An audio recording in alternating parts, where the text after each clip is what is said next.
बा जवन हमनी के कभी कभी मंच पे मिले नहीं जा भैया के साथ, तो ये गाना सोचा तनी हम गा दी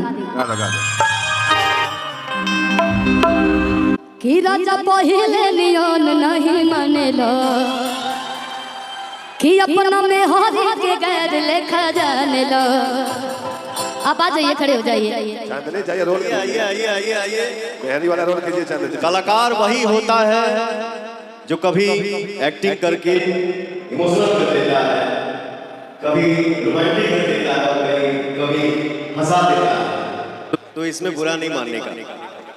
ओ कि राजा पहिले नियन नहीं माने लो, अपने हाथ के गैर देखा जाने लो। कभी भइले कलम तारा प्यार में, चीज एको हुसियार के न जाने लो। हसीला वटपा चूड़िया घोरेल हुए जाओ,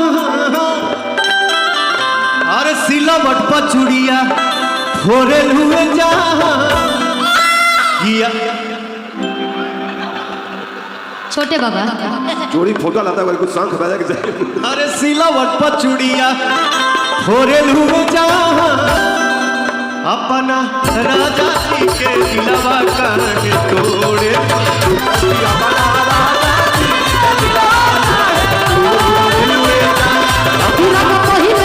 नहीं माने लो, अपना में हरी के गैर लेखा जाने लो।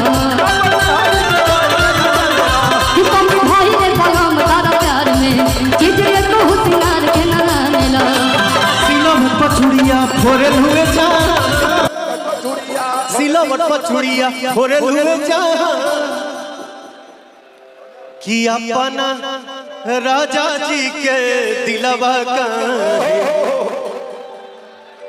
तोड़े हुए जा।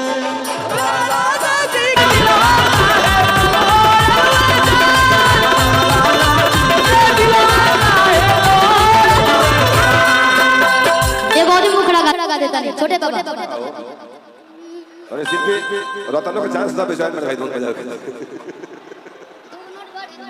तो बिस्कार बाजी किसी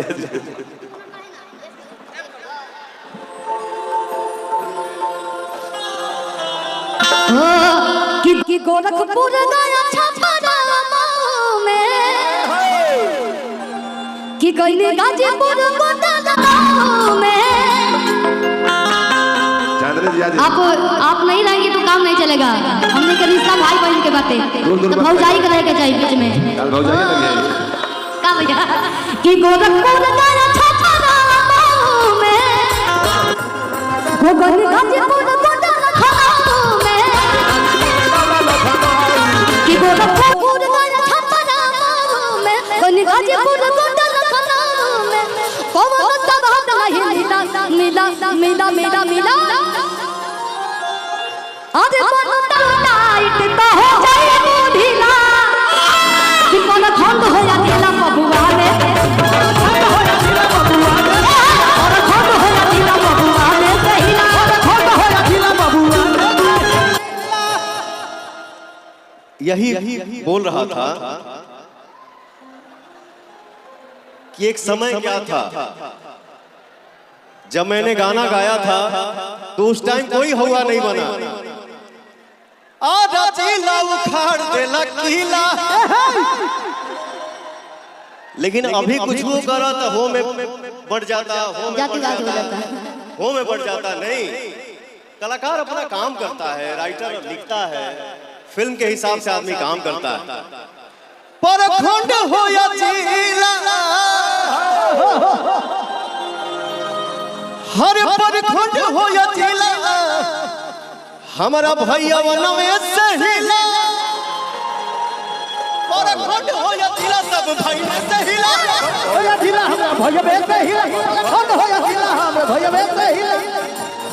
लूटाए राजा लहरिया, लूटाए राजा, अरे मुहवा पर डाली के चदरिया लहरिया, लूटाए राजा, मुहवा पर डाली के चदरिया लहरिया, लूटाए राजा।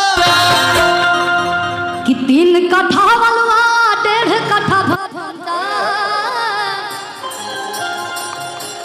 3 कट्ठा बलवा 1.5 कट्ठा भंता, तू 1 कट्ठा बोली हो धनिया ये जान हम कुछ कुछ खाई को चटनी आए जा धनिया ये जान कुछ कुछ खाई कुछ आएगा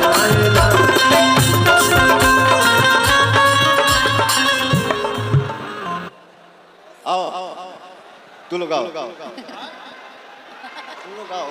थोड़ा हम आराम करेंगे